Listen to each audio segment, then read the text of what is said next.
A single father stood face to face with the queen who paralyzed his daughter. He wanted revenge.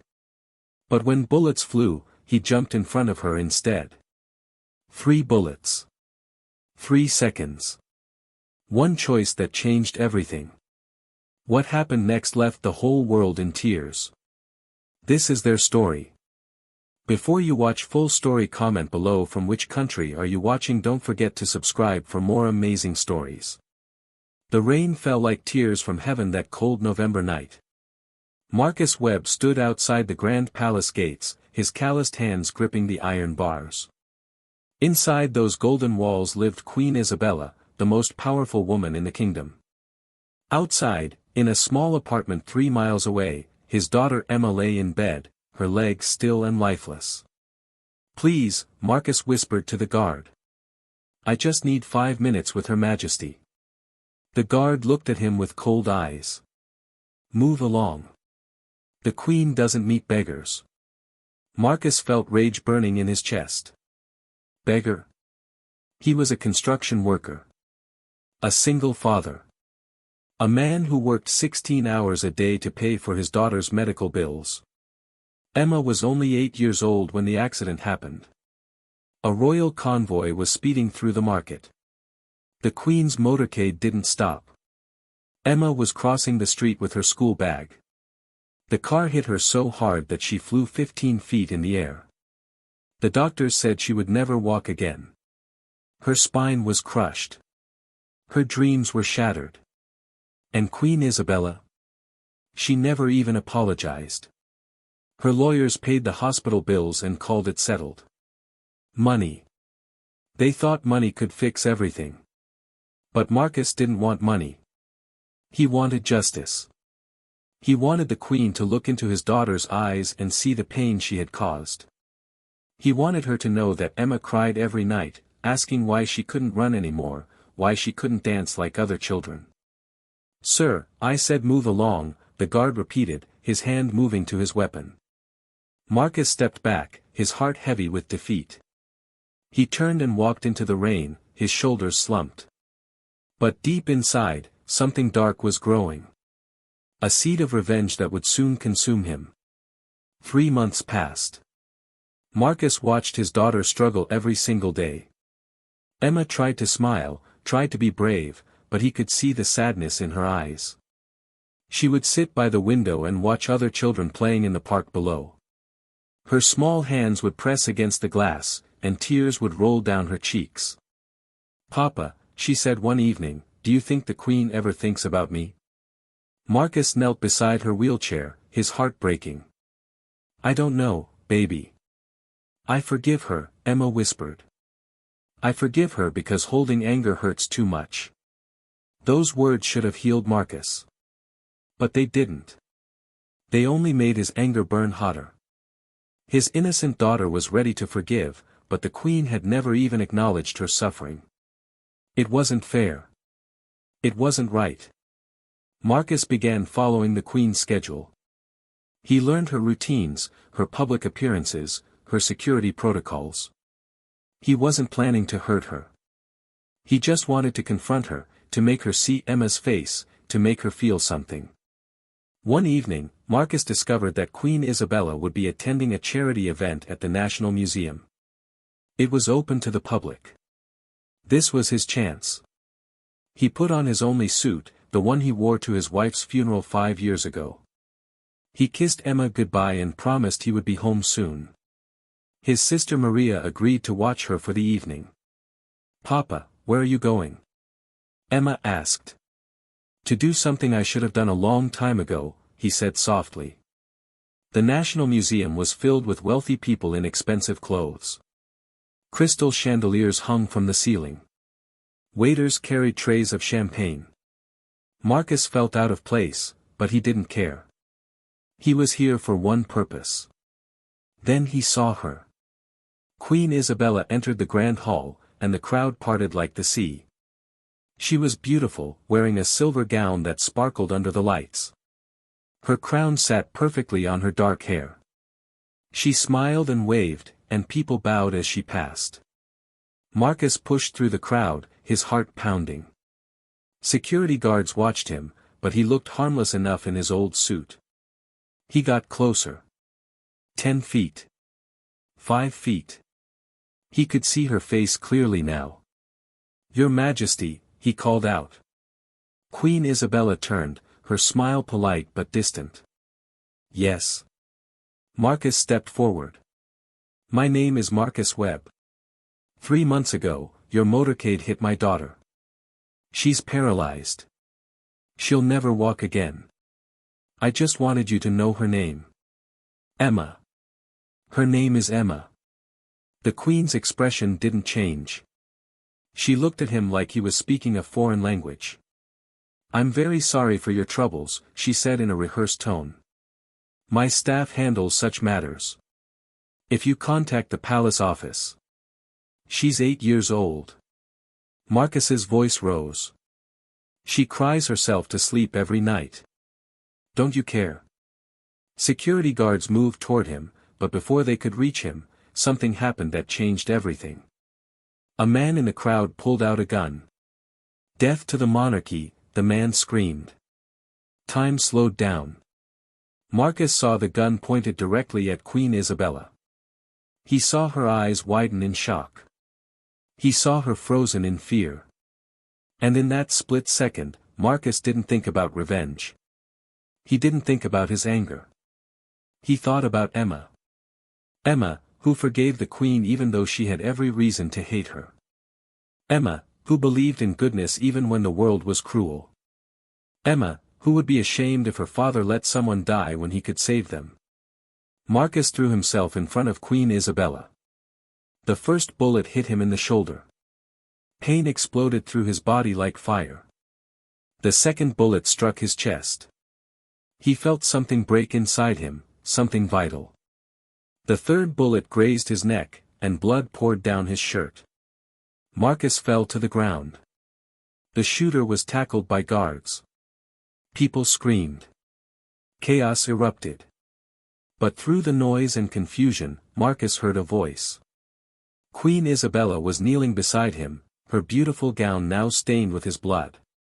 "Why?" she asked, tears streaming down her face. "Why did you save me? I hurt your daughter. I ruined her life." Marcus coughed, blood bubbling at his lips. Speaking was agony, but he forced the words out. "Because Emma taught me that revenge makes us monsters. Forgiveness makes us human." "Don't die," Queen Isabella sobbed, holding his hand. "Please don't die. I'm so sorry. I'm so sorry about Emma. I was wrong. I was cruel. I'll make it right. I promise I'll make it right." Marcus tried to smile, but darkness was closing in. "Tell Emma. I love her. Tell her. I'm proud of her." Then everything went black. Marcus woke up 3 days later in a hospital bed. His entire body hurt.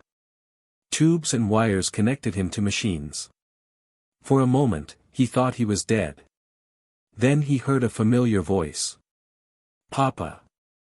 Emma was beside his bed in her wheelchair, tears of joy running down her face. His sister Maria stood behind her, also crying. But what shocked Marcus most was the woman standing at the foot of his bed. Queen Isabella. She wasn't wearing her crown or fancy gown. She wore simple clothes and her eyes were red from crying. She looked like a normal person, vulnerable and broken. "Mr. Webb," she said softly. "You saved my life. The doctors said you were clinically dead for 2 minutes. They brought you back, but it was close." Marcus tried to speak, but his throat was too dry. Emma squeezed his hand. "Papa, the Queen has been here every day," Emma said. "She's been praying for you. She's been crying for you." Queen Isabella stepped closer, tears flowing freely now. "I came to ask your forgiveness. Not as a queen, but as a human being. What happened to Emma was unforgivable. I was rushing to a meaningless event. My driver was speeding. And when the accident happened, I let my lawyers handle it like it was just paperwork. I never saw Emma's face. I never heard her cry. I treated her suffering like an inconvenience. She knelt beside the bed, taking Marcus's other hand. I don't deserve your forgiveness. I don't deserve Emma's forgiveness. But I'm begging for it anyway. And I'm making you a promise. I will spend the rest of my life making this right. Marcus looked at his daughter. Emma was smiling through her tears, and in that smile, he saw his late wife. He saw kindness. He saw grace. He saw everything good in this world. Your Majesty, Marcus whispered, his voice hoarse. Anger kept me alive these past months. But anger was killing me inside. My daughter, she already forgave you. How can I do less than her? Queen Isabella sobbed openly now, her composure completely shattered. Thank you. Thank you. I don't deserve this. None of us deserve forgiveness, Marcus said quietly. But we all need it. The story of what happened that night spread across the kingdom like wildfire. The cameras at the museum had captured everything. The confrontation. The shooting. Marcus throwing himself in front of the queen. His words of forgiveness as he lay dying. But what the cameras captured next shocked everyone even more. Queen Isabella didn't return to her palace. She stayed at the hospital. She visited Marcus every single day. She read to Emma. She pushed her wheelchair through the hospital gardens. She listened to Emma's stories about school, about her friends, about her dreams. One day, a news reporter approached the Queen as she left the hospital. Your Majesty, people are saying you've changed. They say you're different now. Is it true? Queen Isabella looked directly into the camera. I was dead long before that bullet was fired. I was dead inside, blind to the suffering of my people. Marcus Webb didn't just save my life. He gave me a reason to deserve life. He showed me what true nobility looks like. It's not about crowns or titles. It's about sacrifice. It's about love. It's about choosing forgiveness over revenge. She paused, her voice breaking. Emma can't walk because of my carelessness. Nothing I do will change that. But I can make sure that no other child suffers because of royal privilege. I can make sure that people like Marcus and Emma are seen, heard, and valued. True to her word, Queen Isabella transformed the kingdom. She sold half of her jewels and used the money to build the country's first free medical center for children with disabilities. She named it Emma's Hope. She reformed the traffic laws, making it illegal for royal motorcades to speed through civilian areas. She personally visited families who had been hurt by royal negligence in the past, apologizing and providing support. But more than any policy change, Queen Isabella changed herself. She spent time with Marcus and Emma every week. She became Emma's friend, then her second mother. She pushed Emma's wheelchair through parks and museums. She celebrated Emma's birthdays. She cried with her during hard days and laughed with her during good ones. Marcus recovered slowly. The bullets had done serious damage, but the doctor said his survival was a miracle. He returned to work, but everything was different now. He was no longer angry. The darkness that had consumed him was gone, replaced by something he hadn't felt in years. Peace. One evening, 6 months after the shooting, Queen Isabella arrived at Marcus's apartment with news. Emma was doing her homework at the kitchen table, and Marcus was cooking dinner. I have something to tell you both, the Queen said, her eyes shining. I've been working with the best doctors in the world. There's a new surgery. It's experimental, but it might give Emma a chance to walk again. Emma's pencil fell from her hand. Really? I can't promise it will work, Queen Isabella said carefully. But the doctors think there's a 40% chance. It's your choice, Emma. No pressure. No expectations. Emma looked at her father. Marcus knelt beside her wheelchair, taking her small hands in his rough ones. "Baby, it's your decision. Whatever you choose, I'm proud of you." Emma thought for a long moment. Then she smiled. "I want to try. Not because I need to walk to be happy. But because I want to run again. I have so much running in my heart, Papa." Tears fell from Marcus's eyes. "Then we'll try, baby. We'll try together." The surgery was scheduled for 3 months later.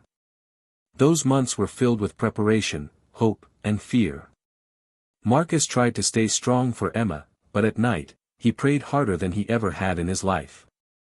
Queen Isabella was there for every doctor's appointment. She held Emma's hand during the scary tests. She made Emma laugh when she was frightened. The bond between them had become unbreakable. The day of the surgery arrived. Marcus was a mess of nerves. He paced the hospital waiting room for 8 hours while doctors worked on his daughter's spine. Queen Isabella sat beside him the entire time, her crown left behind at the palace. Here, she was just Isabella, a woman who cared deeply about a little girl. "What if it doesn't work?" Marcus whispered. "Then we love her anyway," Isabella replied. "She's perfect as she is. But we give her this chance because she deserves every possibility."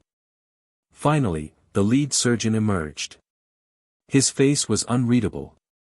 "Mr. Webb, Your Majesty, the surgery went well. We won't know the full results for several weeks, but there are positive signs. Very positive signs." Marcus collapsed into a chair, sobbing with relief.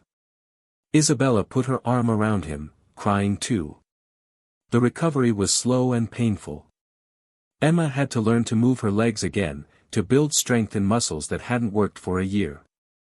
Physical therapy was exhausting and frustrating. Many times, Emma wanted to give up. But Marcus was there every morning, helping her with exercises. Isabella came every evening after her royal duties, encouraging Emma to try one more time, to push a little harder. "I can't do it," Emma cried one day after falling during therapy. Marcus picked her up gently. "Yes, you can, baby. You're the strongest person I know." "He's right," Isabella said, kneeling beside them. "You've already done the impossible, Emma. You forgave someone who didn't deserve forgiveness. You chose love over hate. Walking again. That's nothing compared to what you've already accomplished." Emma wiped her tears and nodded. "Okay. One more try." 3 months after the surgery, on a sunny April morning, Marcus and Isabella stood in the hospital therapy room. Emma was strapped into a support harness, holding onto parallel bars. She had been able to move her toes for weeks now. She could feel sensation in her legs. But she hadn't walked yet. "Ready, baby?" Marcus asked. Emma nodded, determination in her young eyes.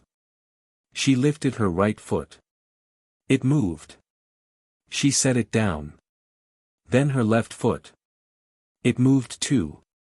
1 step. 2 steps. 3 steps. Marcus's hand flew to his mouth. Isabella gasped, tears streaming down her face. Emma looked up at them and smiled.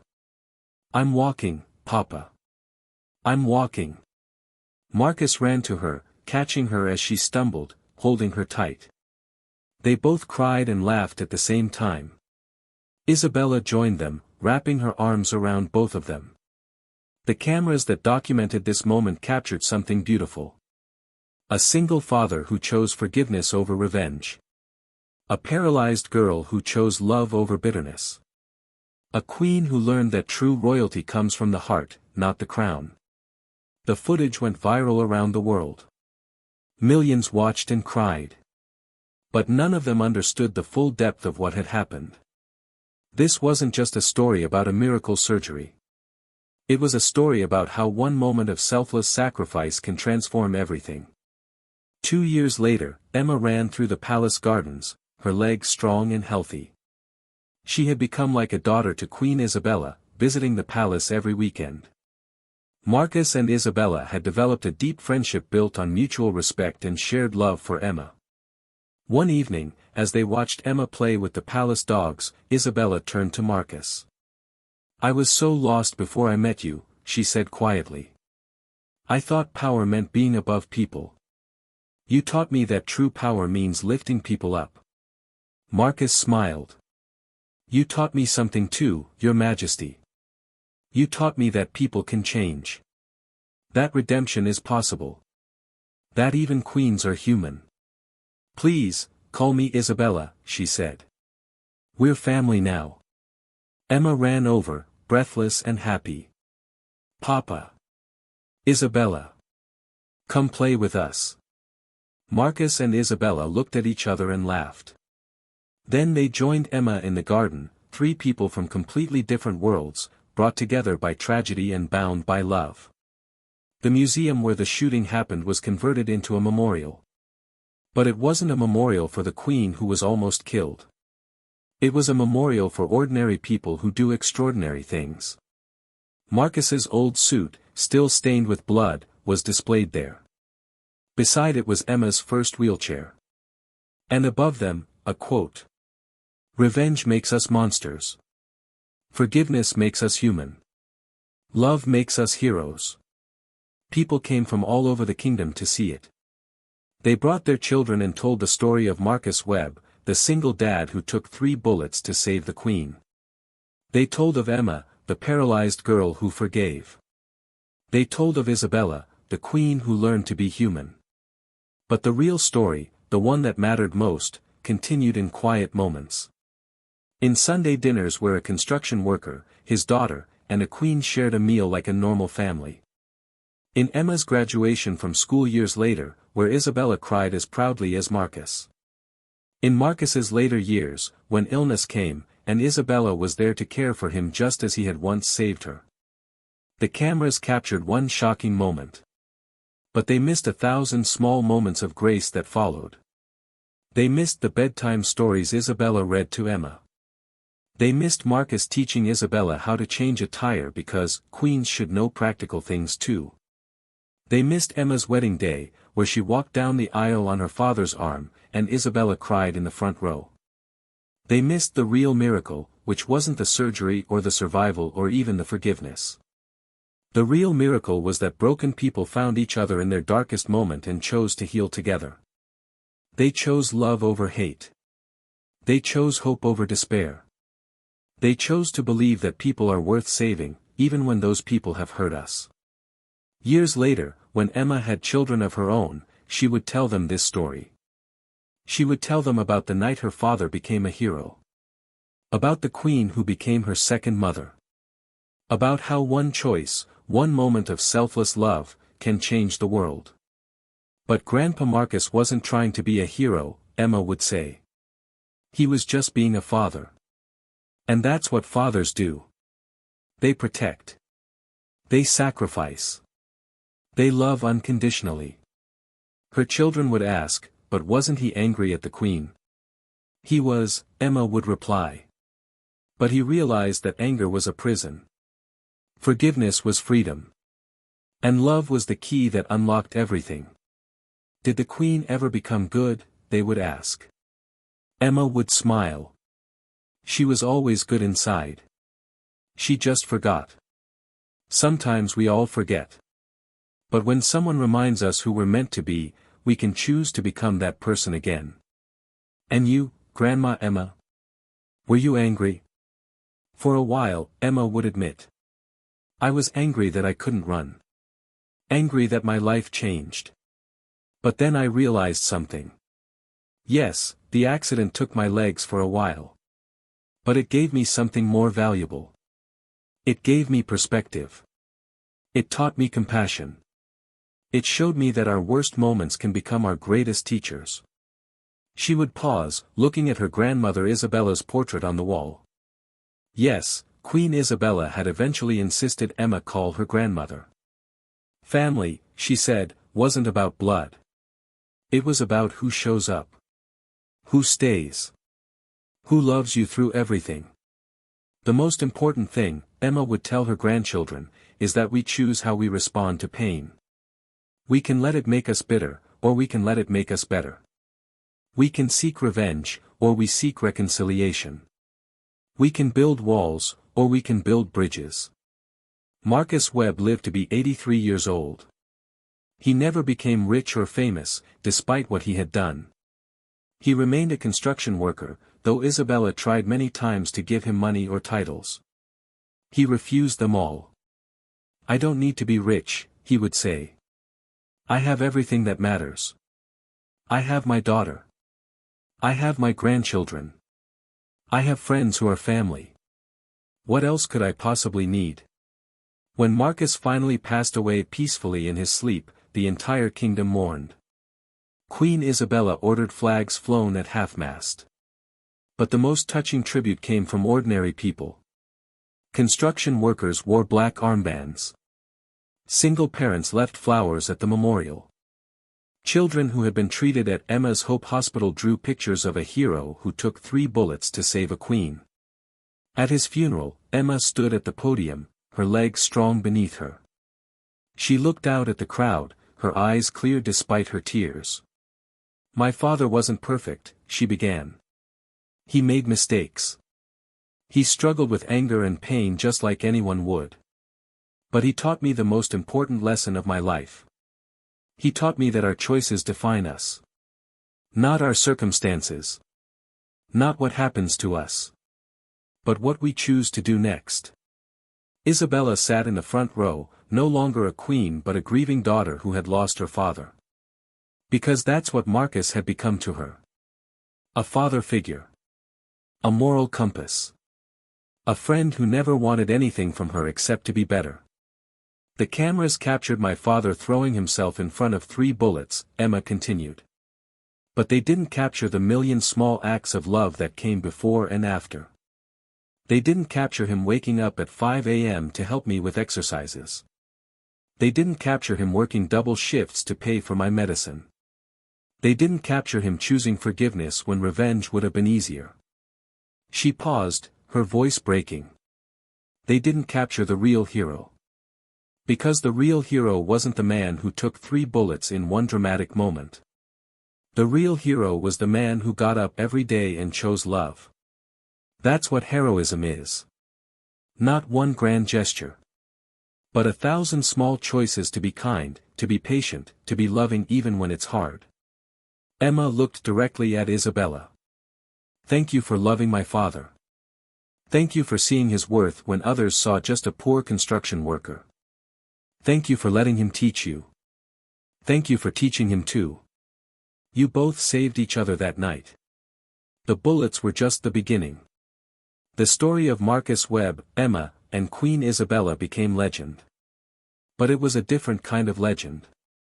Not a fairy tale about perfect people. But a real story about broken people who chose to heal. Schools taught it as a lesson in forgiveness. Churches used it as an example of redemption. Families told it around dinner tables as a reminder that anyone can change, anyone can choose better, anyone can be a hero. But perhaps the most important part of the story was what happened to the man who pulled the trigger that night. The would-be assassin was caught and sentenced to life in prison. His name was Daniel Foster, and he had been radicalized by hate groups who blamed the monarchy for everything wrong in the kingdom. Emma visited him in prison.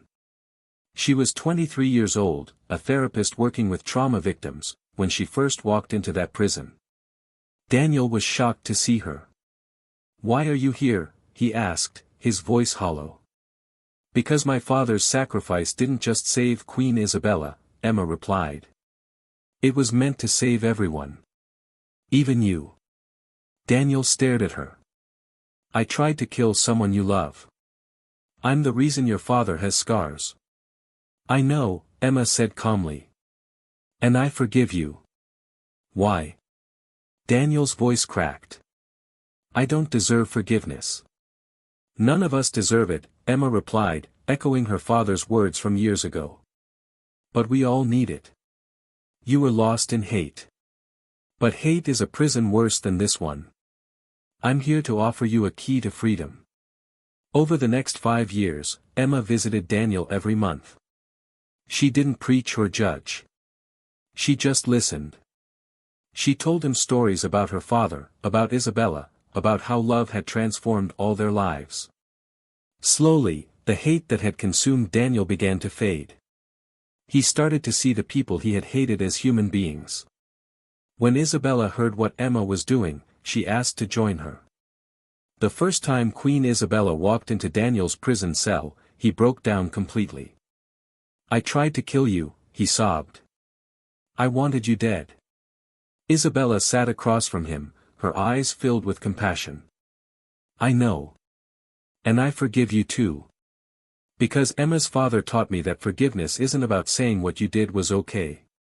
It's about refusing to let what you did define both of us forever.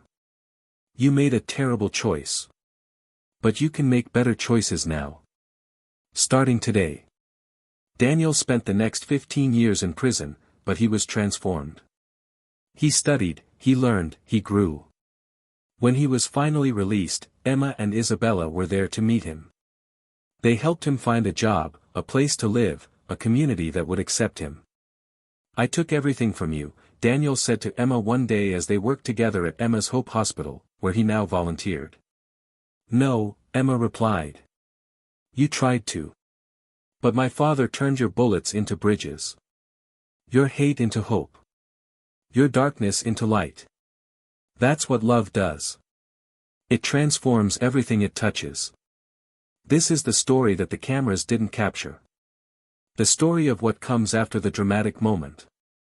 The story of daily choice, persistent love, and stubborn hope. The story of how one single dad's sacrifice created ripples that touched thousands of lives. Emma's Hope Hospital grew to serve tens of thousands of children. Queen Isabella's reforms changed laws throughout the kingdom. Marcus's example inspired countless others to choose forgiveness over revenge. And Daniel's transformation showed that no one is beyond redemption. But the simplest truth remained the most powerful.